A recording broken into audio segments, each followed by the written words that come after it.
let's go ahead and take a look at your critical thinking questions that we had the other day. I want to start here at, well, first let's review what you guys had put for number 1. So when you had done number 1 and you were asked to talk about if one sample was like the population, general consensus was what? What did we kind of say on that? Did we have a discussion there? Okay, y'all said no. Y'all wanted to say that we needed what? Multiple samples, okay.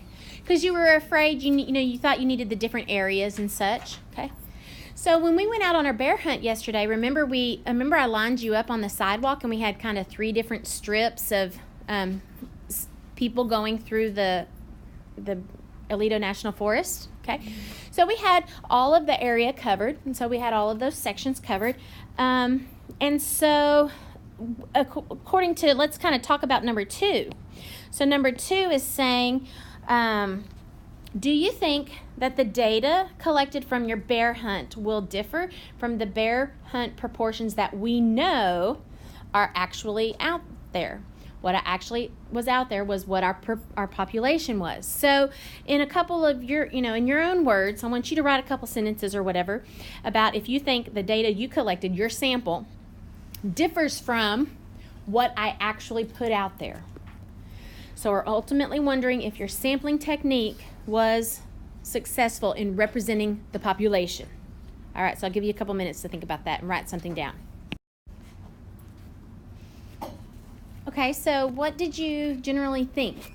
How did your sample represent the population well? Generally speaking. Okay, somebody give me what you think on that. Tyler looks like he wants to tell me. Go ahead. So I said I think my sample was similar to what we know is out there because for the most part, it was really close in the percentages. Okay, gotcha. Okay, so here were the percentages that we had gotten from our class results, and so Tyler thinks that for the most part it was successful because he thinks for the most part it was similar. Okay, anybody? Okay, but you know what I liked about his answer definitely is that he answered the question first and then he elaborated on that. That's a common problem in the AP questions, or probably just a lot of free response questions in general. Make sure you answer the question first, which the question was, did your outside bear hunt differ? And so he said yes, or no, that's not right. He said, no, it doesn't differ, and then he elaborated on that. Okay, did anybody else have a different opinion about that? Come on, somebody did. Okay, Grace, what did you put? My sample only represents a small portion of what's actually there, and since there's variation, it can't account for all of the variation in the entire population. So she says hers is only a small sample, so it can't account for all the variation. So what's the answer? Do you think that your data that you got out there will differ from what we know is out there? Okay, so she says yes because she thinks that it's only a small sample and there's too much other stuff going on. Okay, anything else? Anybody else have any other ideas about these results here? Maybe these results were not really crazy enough to lead you in the right direction. Let me kind of give you some other thoughts of where our numbers were in other classes. We had numbers like the percents that were seen that were brown were 9%. One of my classes had 3%. This was, I think, the highest brown percentage of the day. So that makes it not really so crazy that it's freaking you out going, whoa, what's happening here? Something is going on that we are getting an unrepresentative sample. Furthermore, in my other class, see, y'all are just too good. You're just really focusing on exactly what's there. Furthermore, in my classes, we had results a lot more like this, where there was quite a big difference between what was put out there and what was seen in the yellow, for sure, but also in the orange. It really surprises me that you guys saw less orange than what was put out there. So, you can't see that. So think about that for just a second. If the trend has been in all, classes that we typically see more of these colors, orange and yellow. Green kind of seem to be pretty close all the way around. And we see much less of the brown. Why do you think that could be happening? Good. The brown is blending in with the ground and we're not really seeing it. So now, is that because you just don't want to you just don't want to count the browns? You don't like browns, or what? Or what's going on there?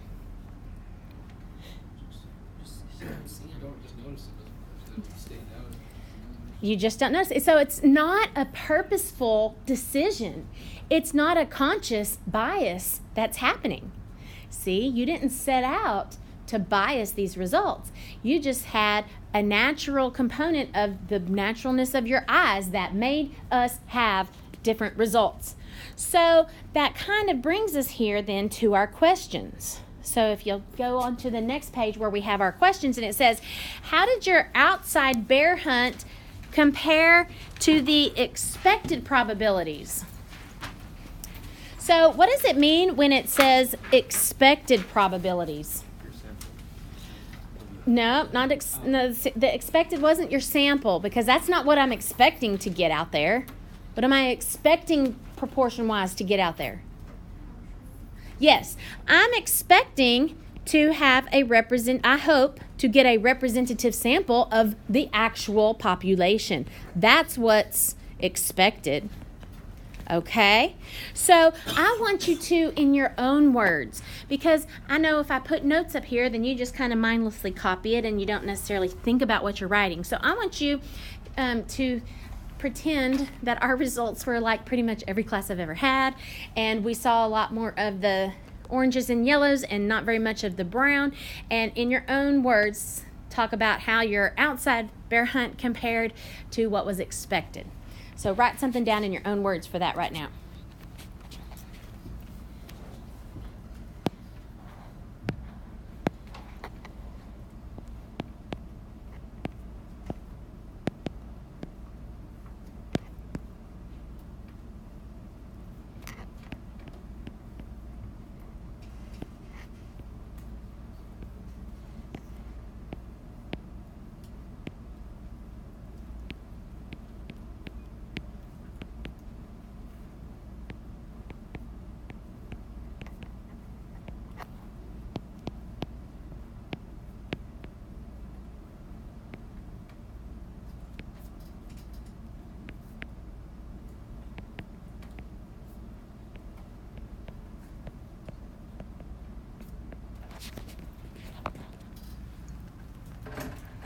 Okay, so you might have put something kind of like that. So I want to label what we could call this. And so we could call this a visual bias. And what makes us have, by nature of just, what makes us have a visual bias? What is causing that?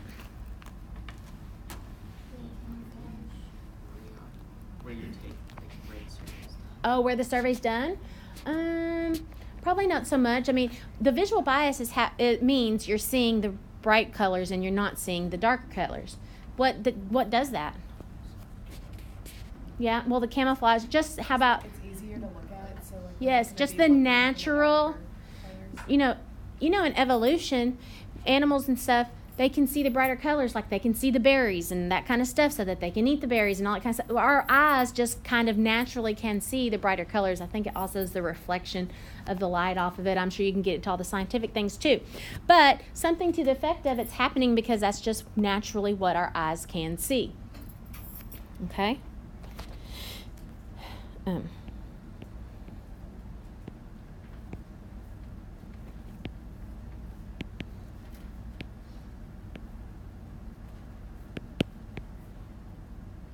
So we naturally see the brighter colors easier. Or more easily, I think is probably a better grammatical way to say that. All right, so now, you know that actually during second period, my first period didn't even get this, but during second period, I realized I've probably been doing this problem wrong. And it's even wrong in my notes. Because in my notes, what I did was I took an arrow and I defined population. And I took this and I defined sample. And based on the way this question is worded, I would not have gotten credit on the AP exam for that. So I'm going to talk to you about that. The key word here is what?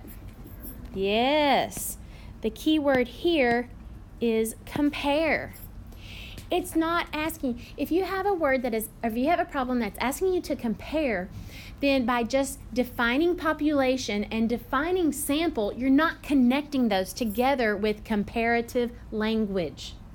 And so you wouldn't even get credit on the AP exam on a free response if you said to this problem, the population is the entire group and the sample is just a part of that group. So that you need to use comparative language such that connects them together, such as larger than, smaller than. I do think maybe saying part of it, maybe that's still just kind of defining it. But I want that anybody can think of a way you would word this to use some comparative language. Smaller than, fewer than, higher than, larger than. What kind of stuff could we say? Population is everything, while sample is just a portion of that. Okay, so that still is kind of just defining those two. Saying the population's everything while the sample is this is still just kind of defining the two. It's not comparing them. I think so what do you think? The population is an entire group, while the sample is a small portion of the group that represents the distribution or something. Okay, I think because you said the smaller in there, the small group of that kind of maybe got you good on that. I think probably the simplest way I heard it today that someone came up with is they actually started with describing sample, and they said the sample is a smaller part of the population. Am I then, the entire population? Do you see that connection there? How it also kind of does that comparative language as well? So I liked that one. That was my favorite sentence of the day. The sample is a smaller portion of the population, or you could say of the entire population.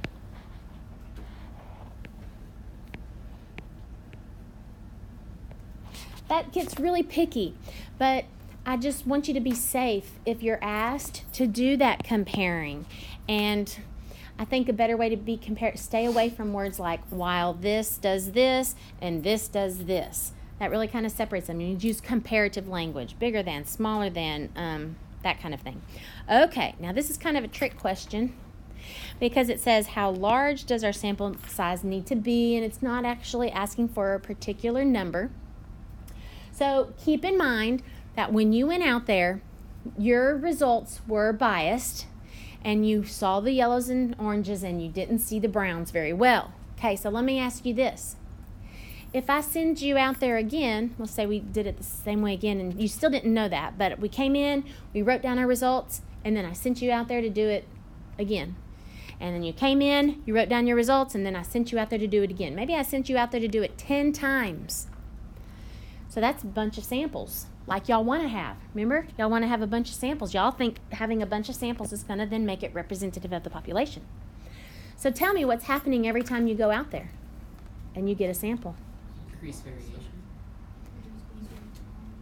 What does that do, Haven? Yeah, every single time you go out there, what do you see? You see the oranges and the yellows and not the browns and maybe the greens.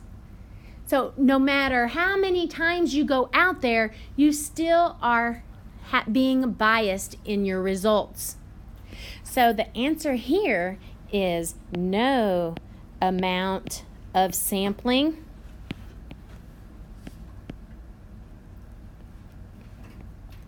can overcome a poor sampling method. People that get really into statistics may go on to graduate school and do statistics degrees in that. There are degrees focused mainly on this experimental design and this sampling design and that kind of thing, because think about it, if you're going to be testing a medicine or finding cures for cancer or all these different kinds of things that you want to do tests on, then you want to make sure that your sample is representative of the population, and so that's crucial. You have to start there. So there's people who specialize in just that. Okay, so no amount can overcome a poor sampling method. Very good. So with that in mind, let's take a look at the homework you guys did last night, because this is 5 sampling methods and we want to talk about those. So